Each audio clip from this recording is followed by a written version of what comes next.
Hi, and welcome to 15 Minutes of Fame from the home offices here in Edmonton, Alberta. I'm Jeffrey Driscoll. And I'm Jim Curran. I know St. Patrick's Day is over, but I'm wearing green anyways because I didn't want this guy pinching me. You know, and I would. That's kind of my style. So, yeah, that was good of you ahead of time. Happy St. Patrick's Day to everybody. Happy March Madness to, me. To you, yeah. Exactly. Let's start off this week by talking a little NHL. The races are really starting to heat up in the last dozen games for the chance to play for Lord Stanley's Cup, but with the general managers meeting last week, the story that dominated most of the news media was how to reduce headshots, Jim, how to reduce concussions in the game. What did you see was the most important part of the most significant story that came out of last week there? Well, the GM said they wanted to push tougher suspensions, and that's one that kind of stuck out for me because what do we talk about all the time? All the time. How did this guy not get suspended? Yes. And that sort of thing. So that's interesting that the GM see it too. That's good. Yeah, no, absolutely. It's not just you and me. They don't have their heads in the stand. Yeah. So that's good. And the new protocol for diagnosing concussions too, where they take you in the dressing room. I guess that at least makes it look like they're taking it more seriously. I don't know if it makes a difference or not, but yeah, I mean, the NHL came out with Gary Bettman came out with a 5-point plan, and including what Jim just talked about there. I mean, that's what I like. One of the things they said there was that the player needs to be looked at by a doctor instead of just a trainer, and that I guess that's something that is kind of a no-brainer to me. I kind of saw that and had a head tilt like they weren't doing that before. Like, I just kind of assumed that the trainers knew enough. You'd hope so, and those guys are absolutely well trained and well schooled. So I mean, but that makes it a little more legit, I suppose. Yeah, absolutely. I mean, they did, the other things on that 5-point plan were stuff like Brendan Shanahan, who, by the way, seems to be the NHL golden child right and now. is a beauty. I know, absolute beauty. So he's going to focus on equipment in conjunction with the Players Association to reduce the size without reducing its protectiveness. So when you had those elbow pads that went from here to here and were all plastic to here, the Chris Pronger special. Well, I talked to a concussion specialist recently who said, the equipment is so tough that you can deal like a really tough blow that'll injure someone's brain without feeling it yourself, which is crazy. Yeah, and so that's where the issue is. You're protecting players to a point where they can do unreal damage without realizing it. Totally. It's like back in the day when in football when they didn't have the face masks. You didn't see guys going helmet to helmet. No, that's but exactly now right. everyone's armored up to the nine, so it doesn't matter. No, absolutely. One of the other things in the wake of the Montreal-Boston issue from 2 weeks ago was that a safety engineering firm will reevaluate all 30 arenas and determine what changes should be made for safety. Should the stanchions be like that? Should they have more? Whatever. You know what change they need to make? They need to tell players not to ride each other into the post. That's right. I mean, you can reconfigure it all you want. Padded walls, maybe? Yeah, padded walls. Replace the ice with just pads. Everybody can just bouncing. Yeah, those foam pits. Yeah, that's just put a puck in a foam pit, and just whoever can find it. Throw a couple heavily padded guys down there, and we'll be good. No injuries. One of the ones from the 5-point plan that I really liked, and this was endorsed by Mario Lemieux, was the coaches and the players' club can be held accountable if they're repeat offenders. Matt Cook. So I really like that. I think that you have a guy like Matt Cook or a guy like Trevor Gillies, right? Yeah. And the team can be held responsible for the plays that those guys do. I like it to a point, okay. But what does the GM have to do with that's true. With some wild card on your team that's going to go out there and have a moment of madness? That's true. I mean, to a certain point it's good, but $100,000 for Matt Cook, but when the problem with Matt Cook is that the NHL hasn't taken care of him yet. Yeah, suspension. I like where they're going with that. I suppose it's a step, but it's blaming everyone but the players. Yeah. And it's another maybe example of the owner should be fined, the GM, the team should be fined, but we'll give this guy a $2,500 fine for a blow to the head because. Yeah. No, and that leads me right into, again, I sound like a broken record here, but where is the NHLPA on this? I mean, they in the 5-point plan, there is direction given to go to the PA and work with them. But, I mean, again, the PA should be they should be imposing their own fines, Well, I hope that behind closed doors, there's some kind of discussion. Yeah, absolutely. During that week as well, while the GM meetings were happening, the league responded to the request of the GM, I guess, by handing out 2-game bans to San Jose's Danny Heatley and Boston's Brad Marchand. Both hits were elbows to the head, Jim. Dumb. Yeah, dumb. Just dumb. Yeah. Heatley comes out of nowhere Yeah. behind the play, and Steve Ott looks like he embellishes a little bit, maybe, but As it doesn't Steve Ott matter. can do. Yeah, the action was there. Yeah. I don't know what he was. Literally the day that the GM said they wanted tougher suspensions. And then Marchand, an elbow to the back of the head? Come on. Yeah, that's never going to work out. We're going to move on to the GABBYs now. These are the good and bad by you. We take the very best and the very worst of sport from across the world, and we talk about them here. I guess we're going to start out by giving a good to all the upsets in what is now the second round of the NCAA basketball tournament. March was definitely mad this year as teams like Morehead State, Richmond, VCU, Gonzaga, Go Zags, Marquette, and to a lesser extent Florida State all upset in their games. In fact, because Richmond and Morehead State were both in the Southwest bracket, it means that either a 12th or 13th seed is going to make it to the regional semifinals because then they have to play each other. I'm a big fan of this. I love the upsets. I don't follow a whole lot of college ball, but I watch March Madness like crazy, I guess. What do you think? What do you think about the upsets? I forgot to fill out a bracket. Yeah, it would have been a bunch of guesses anyway. Well, yeah, that's exactly. It's fun to see the upsets though. I think that's what people live for when it comes to March Madness. Everyone expects the top seeds to go through, and it's kind of boring if they all do. Yeah. So it's always fun to see some, especially because of the passion. They're excited. They're so excited. The brass bands. Oh, I absolutely love it. And then come back to the commercial. I was watching today. Yeah, absolutely. What do you think about the one and done style play? I guess of that tournament bracket. You get a 13th place beating a 12th and 6 or whatever it was. And then that 6 who worked all year to be there is just out like that. See, that part of it's tough. You think, oh man, you see the guys crying their way off the court and stuff. That's tough. That's hard, obviously, but that makes each game more important. If it was like a triple knockout, you'd say, oh yeah, well it was an upset, but meh. But that really drives it to be what it is, I think. Totally. Still on the good side of things, Steven Stamkos. Earlier in the season, we were talking about him maybe breaking records or he's still leading the charge almost. Yeah.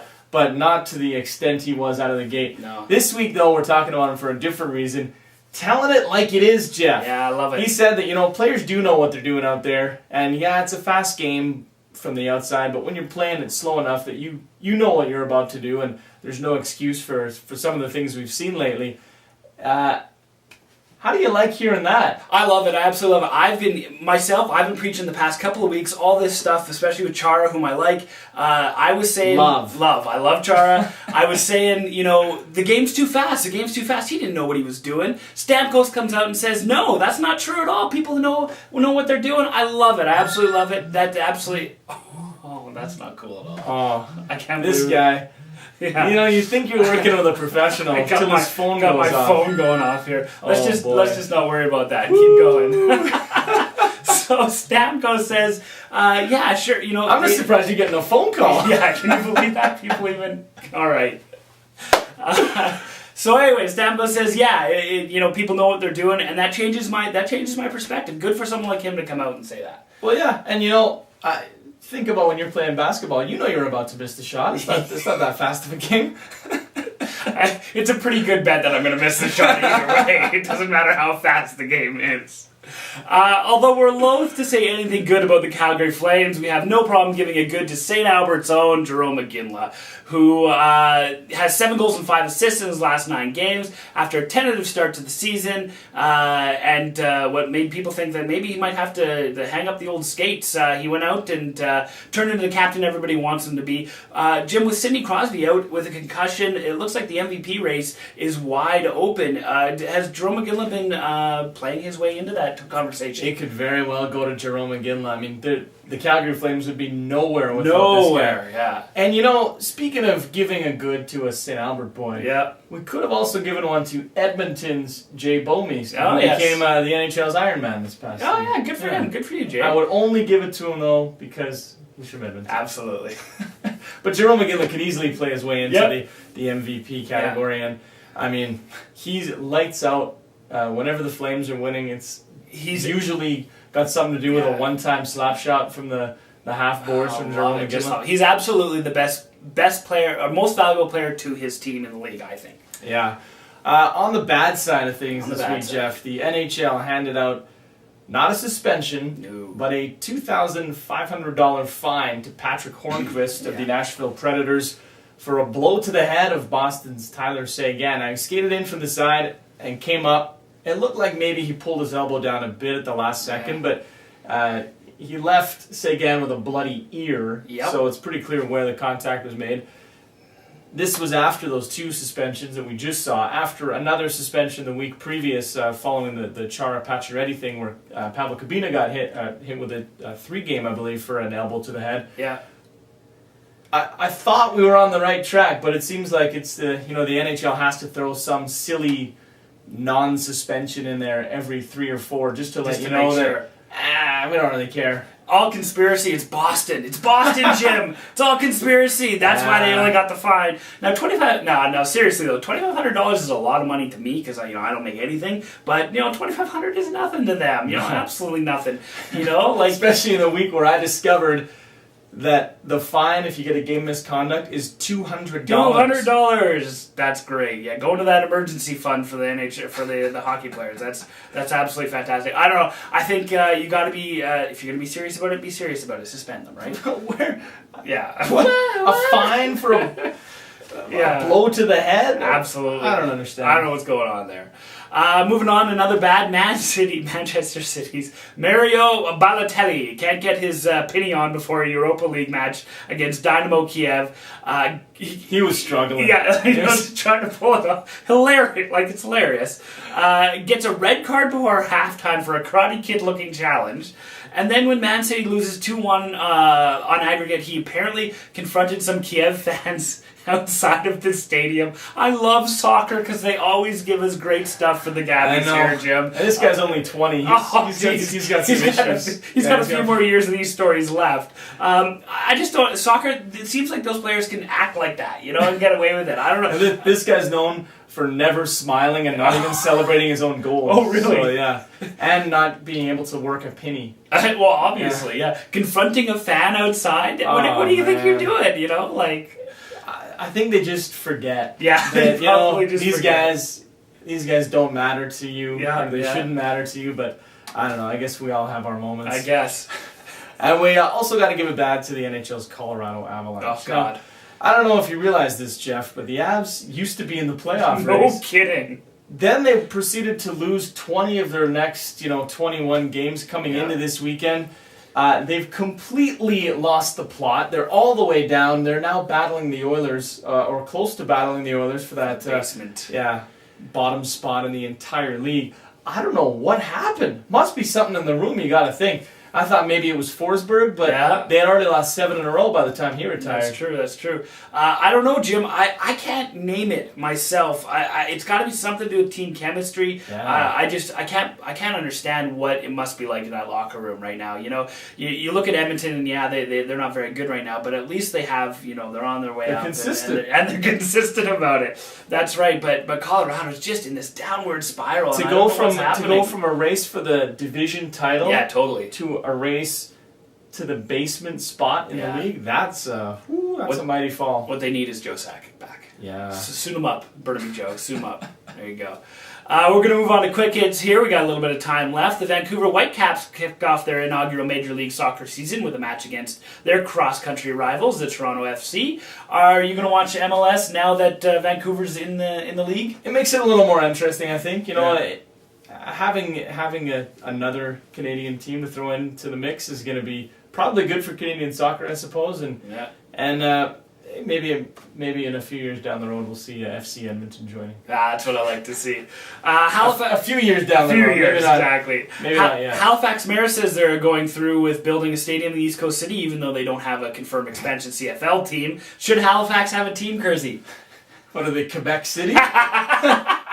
Absolutely, I love it. I guess, but I don't know. I don't know. I think the CFL is good right now. Yeah, hold on, I gotta take this. Oh no. Yeah, there's our 15 minutes of fame up for next week. Join us next week when I'll turn off my phone and make sure that it doesn't go off. In the meantime, or maybe Jim was the guy who was pressing send, saw my BlackBerry over there. That's exactly what it is. In the meantime, I'm Jeff Driscoll. I'm Jim Kerr. Have a good week, folks.